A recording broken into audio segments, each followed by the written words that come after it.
2012 America के अंदर एक ऐसा कांड हुआ जिसके बारे में जब आप लोग सुनेंगे तो आपके रोंगटे खड़े हो जाएंगे। और ये कांड करने वाला कोई और नहीं, हमारे इंडिया का ही एक व्यक्ति था, जिसकी वजह से पहली बार अमेरिका के अंदर एक इंडियन को मौत की सजा सुनाई गई। तो ऐसा उस आदमी ने क्या कर दिया था जिसकी वजह से उसे मौत की सजा सुनाई? तो आइए जानते हैं इस केस को पूरी तरह से। नमस्कार दोस्तों, मैं हूं अंकित और आज मैं फिर से हाजिर हूं आप सब लोगों के लिए एक और क्राइम स्टोरी लेकर। अगर आप इस चैनल पर नए हैं तो चैनल को सब्सक्राइब कर लें, वीडियो पसंद आए तो लाइक एंड शेयर जरूर करें। तो चलिए चलते हैं आज के एक और दिल दहला देने वाले एपिसोड पर। 4:30 this morning, the body of her killer and her grandmother's killer, Raghu Yandamuri. So Yandamuri was a friend of the family, of the Vena family, someone. Raghunandan नाम का एक व्यक्ति जिसका जन्म आंध्र प्रदेश में हुआ। वहां पर जन्म होने के बाद वो बचपन से ही बहुत ही ज्यादा होशियार था। स्कूल में जाने के बाद उसने पढ़ाई लिखाई पर इतना ज्यादा जोर दिया कि वो बहुत ही अच्छे नंबरों से सब जगह पास हो गया और जल्द ही उसने अपना स्कूल पूरा कर लिया, जिसके बाद वो कॉलेज में चला गया। कॉलेज में उसने कंप्यूटर साइंस से अपनी डिग्री हासिल की और उसके बाद वो एक सॉफ्टवेयर इंजीनियर बन गया। और सॉफ्टवेयर इंजीनियर बनने के बाद वो अपनी पत्नी के साथ यूएसए शिफ्ट हो गया। रघुनंदन अमेरिका के पेंसिल्वेनिया नाम के एक शहर में जाकर रहने लगा और रघुनंदन को वहां पर रहते हुए काफी टाइम हो गया था और 2012 का समय आ गया था और अब उसकी पत्नी भी प्रेग्नेंट थी। पत्नी के प्रेग्नेंट होने की वजह से उसकी पत्नी काम पर नहीं जाया करती। अब रघुनंदन को ही सारा घर का खर्चा उठाना पड़ रहा था। वो अकेला ही अपनी नौकरी पर जाया करता और वहीं से उसका काम धंधा चल रहा था। और वहां पर रहने के बाद उसको जुए की लत लग गई, जिसकी वजह से वो वहां पर कैसीनो के अंदर जाने लगा और उन्हीं कैसीनो के अंदर वो 10 से 15 हजार डॉलर हार चुका था। अब 2012 का टाइम आ गया था और अब उसे अकेले ही नौकरी से पैसा भी कमाना था, क्योंकि उसकी पत्नी तो प्रेग्नेंट थी, वो तो नौकरी पर जा नहीं सकती थी। इसलिए वो अकेला ही नौकरी कर रहा था, लेकिन उससे उसका कर्जा नहीं चुक रहा था। इसलिए वो बहुत ही ज्यादा टेंशन में रहने लगा था। उसको रात को भी नींद नहीं आया करती कि वो पैसा कैसे चुकाएगा। यही सोच सोच कर वो सारी रात जागा करता। और फिर 20 अक्टूबर 2012 वहीं पर जहां पर रघुनंदन रहा करता, जिस अपार्टमेंट के अंदर, वहीं पर एक फैमिली और रहा करती जो कि आंध्र प्रदेश की ही थी। इसकी वजह से उनकी आपस में बातचीत हो जाती है और धीरे धीरे ये फैमिली एक दूसरे को जानने लगती है। और जो दूसरी फैमिली में मेंबर था उसका नाम वेंकट था। वेंकट के साथ अब रघुनंदन की अच्छी दोस्ती हो गई थी। अब ये सारे आपस में घर में आया जाया करते और जो वेंकट था उसकी एक 10 महीने की बच्ची थी जिसका नाम सानवी था। और अब उनके घर पर कुछ फंक्शन वगैरह था जिसके अंदर वेंकट रघुनंदन और उसकी पत्नी को इनवाइट करता है और शाम को वो दोनों वहां पर आ जाते हैं। वहां पर और भी लोग आए हुए थे जो आंध्र प्रदेश में रहा करते और अब वो अमेरिका के अंदर आकर सेटल हो गए थे। वो सभी लोग वहां पर आए हुए थे। यहाँ पर एक छोटी सी पार्टी चल रही थी और रघुनंदन और वेंकट आपस में बातें कर रहे थे। और जब रघुनंदन वेंकट से बात कर रहा था तब उसे पता चला कि वेंकट और उसकी पत्नी दोनों ही अमेरिका के अंदर जॉब करते हैं। जिसके बाद रघुनंदन को ये पता चल गया था कि वो दोनों यहाँ पर नौकरी कर रहे हैं, तो वो अच्छा खासा पैसा यहाँ पर कमा रहे हैं। और साथ में ही जो वेंकट की पत्नी थी उसने बहुत सारे ज्वेलरी वहां पर डाल रखी थी। और दूसरी तरफ रघुनंदन था, उसके दिमाग में ये चल रहा था कि उसके सर पर कर्जा है और उसे कर्जा कैसे ना कैसे करके चुकाना है। और उसने साथ में वहां पर ज्वेलरी भी देख ली थी और साथ में उसे यह भी पता चल गया था कि इनके घर पर अच्छा खासा पैसा है। जिसके बाद रघुनंदन ने वेंकट से पूछा कि तुम दोनों तो पति पत्नी ऑफिस पर चले जाते होगे काम के लिए, तो घर पर इस 10 महीने की बच्ची यानी कि सानवी की देखभाल कौन करता है?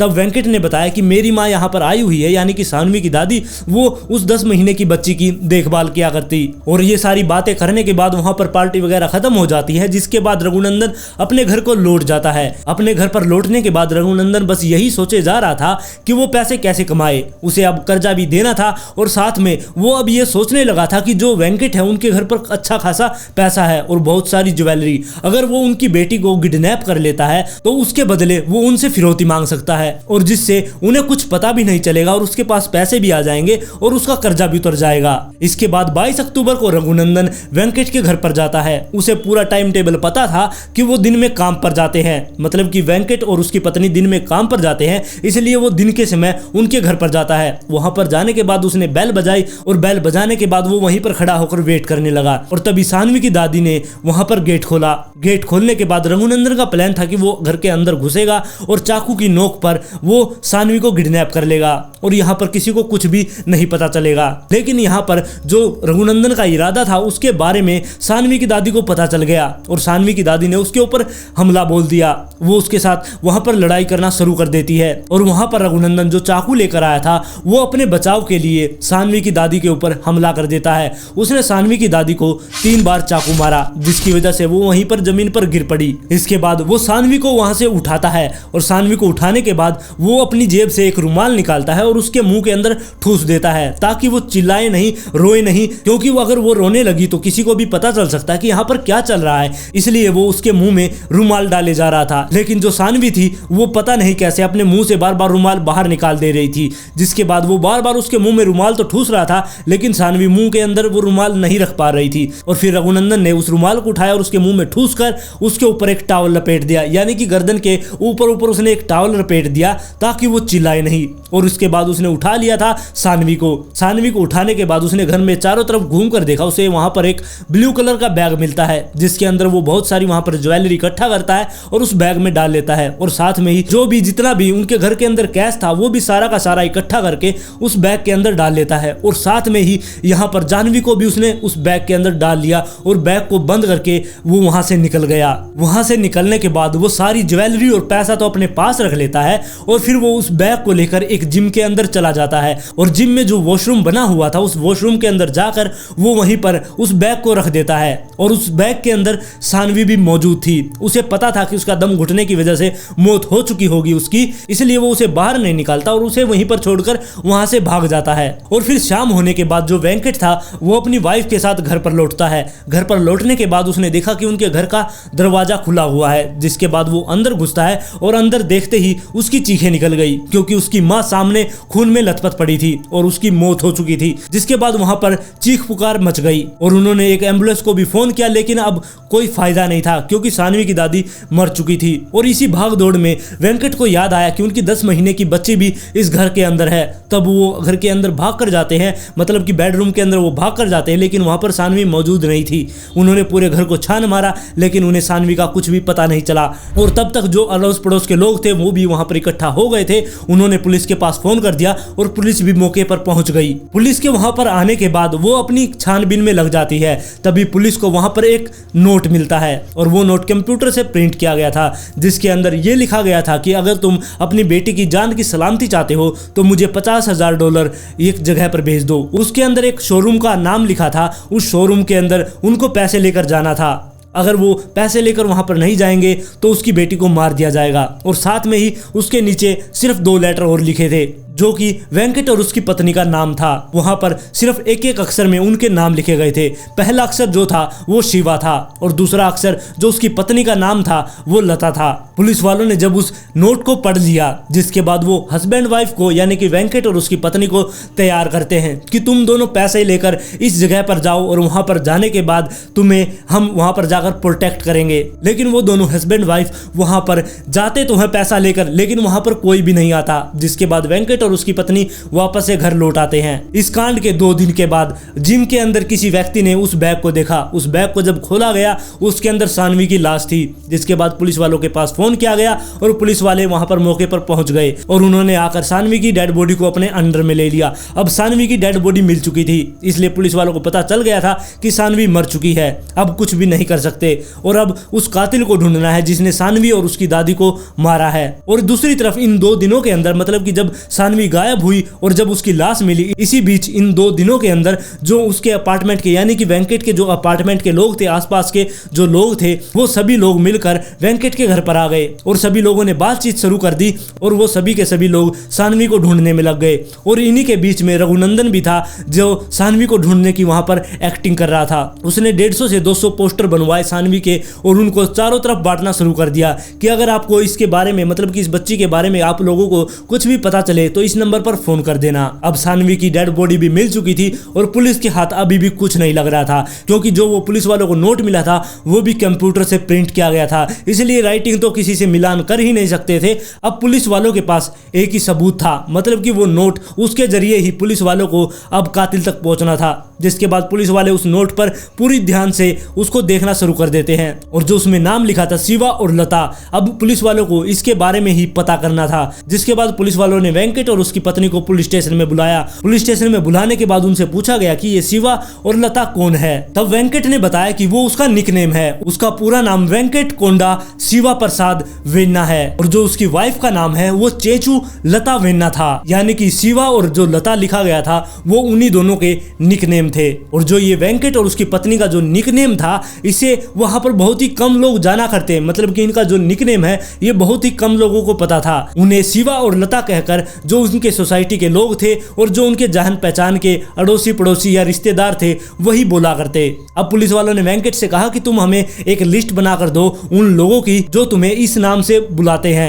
जिसके बाद वेंकट ने अपने उन रिश्तेदारों के नाम लिख दिए जो उन्हें इस नाम से बुलाया करते। अब पुलिस वालों के पास वो लिस्ट आ चुकी थी जो वेंकट को निकनेम से बुलाया करते। अब उन लोगों के बारे में जानना पुलिस वालों ने शुरू कर दिया कि वो 22 अक्टूबर को कहां पर थे। अब एक एक करके सभी लोगों के साथ पूछताछ की जा रही थी और उसी लिस्ट के अंदर रघुनंदन का भी नाम था।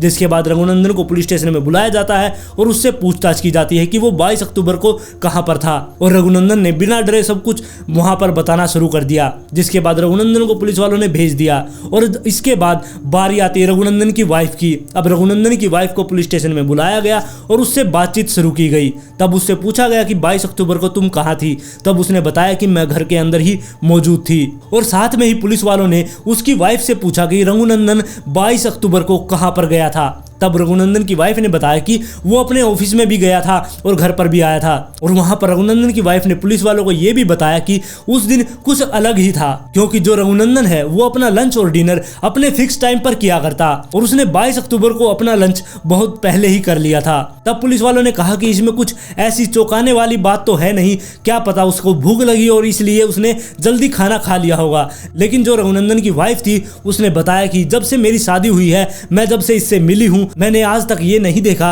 कि ये अपने टाइम से पहले या बाद में खाना खाए, ये अपने फिक्स टाइम पर ही खाना खाते हैं। फिर पुलिस वालों ने रघुनंदन के बारे में और भी बाहर से चीजों को पता करना शुरू कर दिया। अब पुलिस वालों को ये पता चल गया था कि बहुत सारी चीजों के बारे में रघुनंदन ने पुलिस वालों को झूठ बोला है। जिसके बाद पुलिस वाले रघुनंदन को दोबारा से पुलिस स्टेशन में बुलाते हैं। अब उसके ऊपर दबाव दिया जाता है और उससे पूछताछ की जाती है। अब रघुनंदन टूट चुका था और उसने सब कुछ कबूल कर लिया था और रघुनंदन ने यह बताया कि वो मारने के इरादे से उस घर में नहीं घुसा था, उसके सर पर कर्जा था और वो उस कर्जा को चुकाना चाहता था, इसलिए वो बस उस घर में लूटपाट करना चाहता था और इसी इरादे से वो उस घर के अंदर घुसा था। लेकिन सानवी की दादी ने उसके ऊपर हमला कर दिया, जिसकी वजह से अपने बचाव के लिए उसने सानवी की दादी को मारना पड़ा और सानवी रोए नहीं, इसलिए उसके मुंह को भी लपेट दिया था और ऐसे करके मुझसे 2 लोगों का कत्ल हो गया।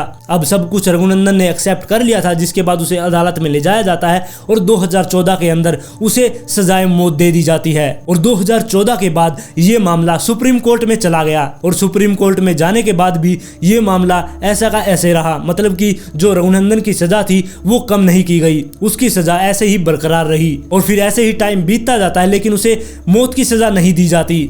इसके बाद 23 फरवरी 2016 को भी उसको मौत की सजा देनी थी, लेकिन उस दिन भी उसकी वो सजा टल गई। अब तक वो 2 बार मौत से बच चुका था, क्योंकि इसके पीछे भी एक कहानी है।